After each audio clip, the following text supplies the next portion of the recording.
Hello दोस्तों, आप सभी लोगों का हमारे चैनल शिक्षा संकल्प 05 में स्वागत है। जो लोग हमारे चैनल पे नए हैं वह चैनल को सब्सक्राइब करें, वीडियो को लाइक, शेयर और कमेंट करें। आज का हमारा विषय G20 समूह है। G20 समूह वैश्विक अर्थव्यवस्था को मजबूती प्रदान करता है। अब देखते हैं इसमें अर्थव्यवस्था से संबंधित क्या ढांचा है और G20 का निर्माण कैसे हुआ, इसमें कौन कौन से देश शामिल हैं, इसमें भारत की क्या भूमिका है, इन तमाम पहलुओं को हम देखते हैं।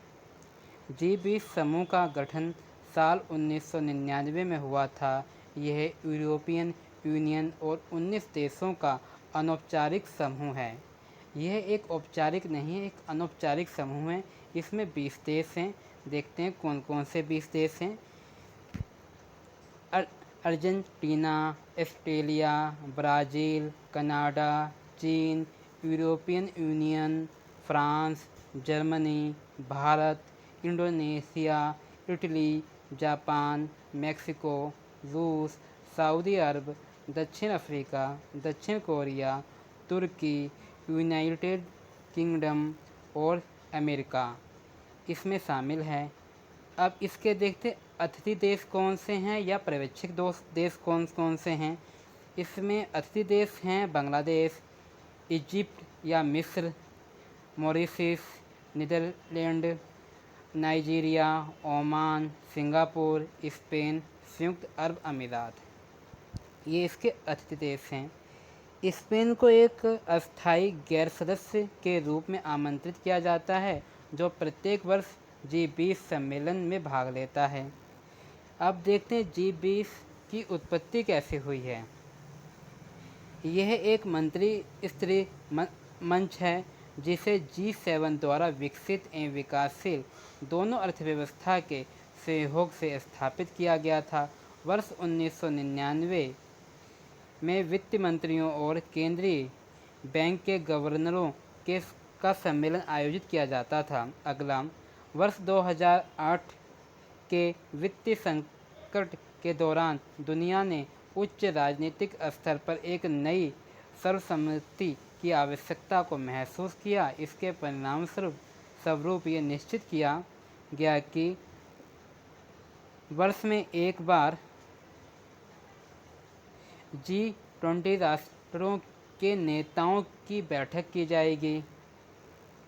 अगला G20 देशों के वित्त मंत्री एवं केंद्रीय बैंक के गवर्नर वर्ष में 2 बार बैठक करते हैं, जिसमें विश्व बैंक एवं अंतर्राष्ट्रीय मुद्रा कोष के प्रतिनिधि भी भाग लेते हैं।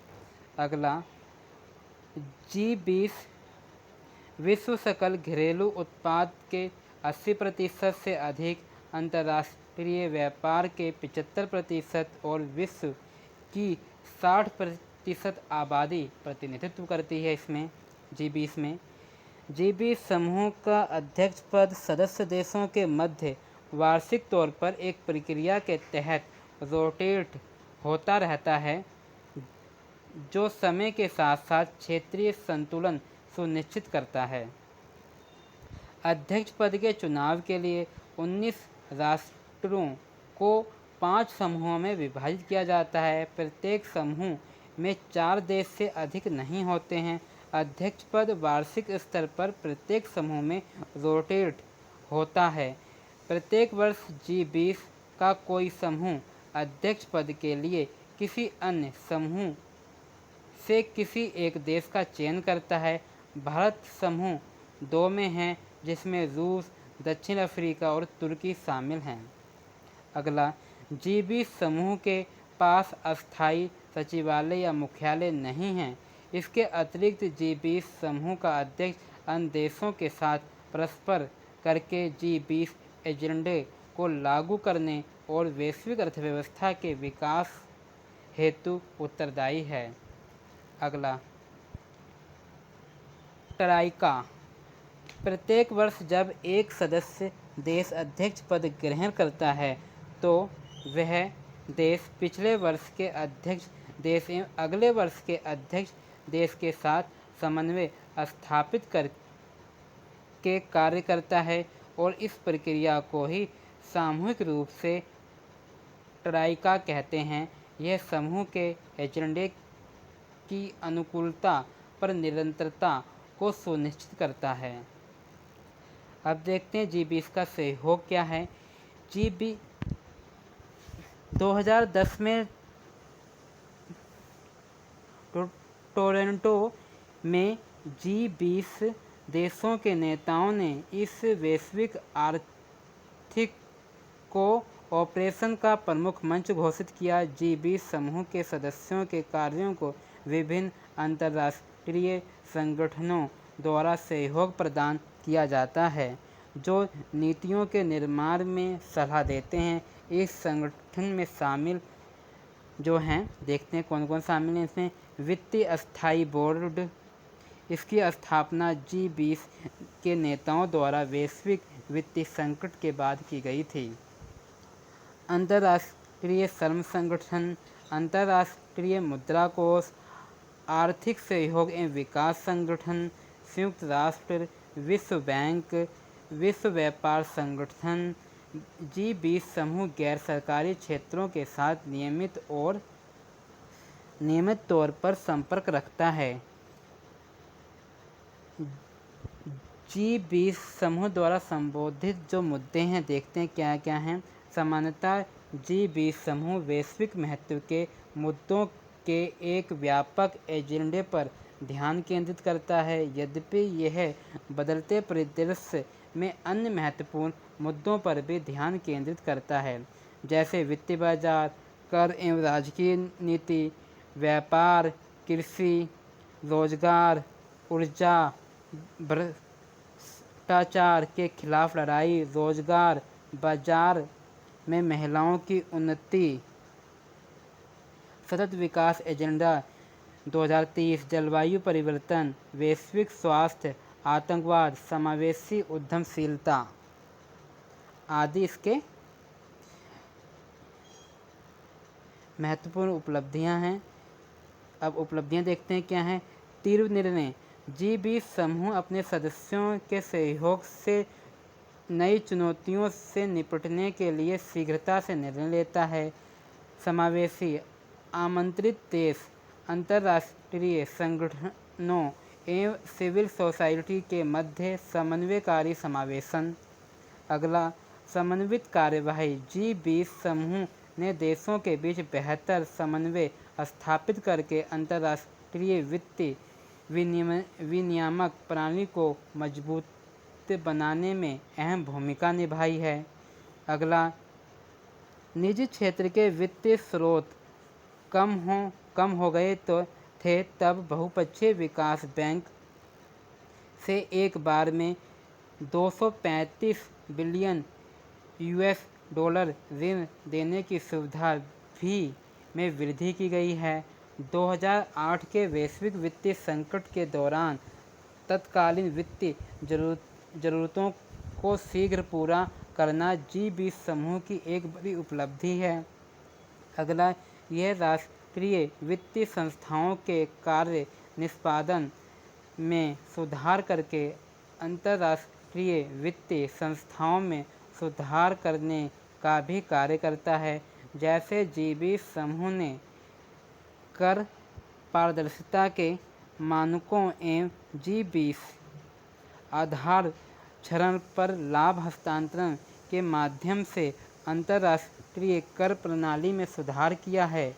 G20 समूह ने व्यापार सुविधा समझौते के अनुसमर्थन में एक महत्वपूर्ण भूमिका निभाई है।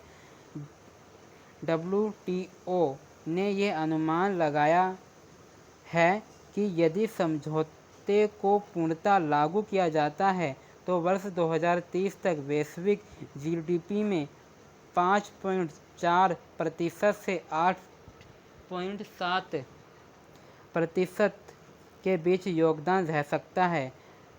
अगला, बेहतर संचार, G20 समूह चर्चा के माध्यम से निर्णय लेता है और इसके लिए उच्च विकसित एवं विकासशील देशों द्वारा वैश्विक मंच पर चर्चा की जाती है। अगला 2021 G20 शिखर सम्मेलन में नेताओं ने सदी के मध्य तक या उसके आसपास कार्बन तटस्थता तक पहुंचने की प्रतिबद्धता जताई है। उन्होंने रोम घोषणा को अपनाया है। अगला G20 जलवायु जोखिम एटलस जारी किया गया, जो G20 देशों में जलवायु परिदृश्य, सूचना, डेटा और जलवायु में भविष्य में परिवर्तन प्रदान करता है। 2011 में G20 द्वारा विचार किए गए वैश्विक वित्तीय लेनदेन कर को कम से कम विकसित देशों के लिए ग्रीन टेक्नोलॉजी फंड में भुगतान करने के लिए पुनर्जीवित करने की आवश्यकता है। अब देखते हैं अंतरिक्ष प्रौद्योगिकी के सहयोग। अंतरिक्ष प्रौद्योगिकी सहयोग में देखते हैं जलवायु परिवर्तन से संबंधित प्राकृतिक आपदाओं से लेकर प्राकृतिक संसाधन प्रबंधन की समस्याओं के समाधान खोजने और कृषि नवाचार का समर्थन करने से लेकर शहरी और बुनियादी ढांचे की योजना बनाने के लिए अंतरिक्ष अगली सीमा है। अगला पृथ्वी अवलोकन डेटा का विश्लेषण करने के लिए मौजूदा केंद्रों के माध्यम से क्षेत्रीय और अंतर्राष्ट्रीय सहयोग की आवश्यकता होती है, जिसमें बड़े पैमाने पर कंप्यूटिंग क्षमता, मशीन लर्निंग और कृत्रिम बुद्धिमत्ता है।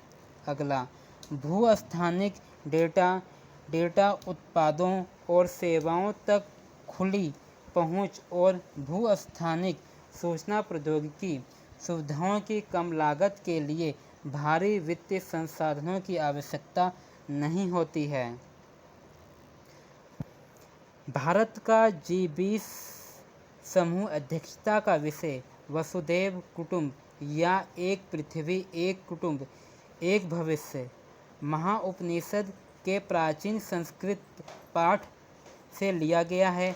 अनिवार्य रूप से यह विषय सभी प्रकार के जीवन मूल्य, मानव, पशु, पौधे और सूक्ष्म जीवी और पृथ्वी एवं व्यापक ब्रह्मांड में उनके परस्पर संबंधों की पुष्टि करता है। G20 समूह का विषय आज यहीं समाप्त होता है और इसमें जो अपडेट होता रहेगा उसके हिसाब से नई क्लास आती रहेंगी और आज की क्लास हमारी यहाँ समाप्त होती है। हमारे चैनल को सब्सक्राइब करें, लाइक करें, शेयर करें, कमेंट करें। धन्यवाद।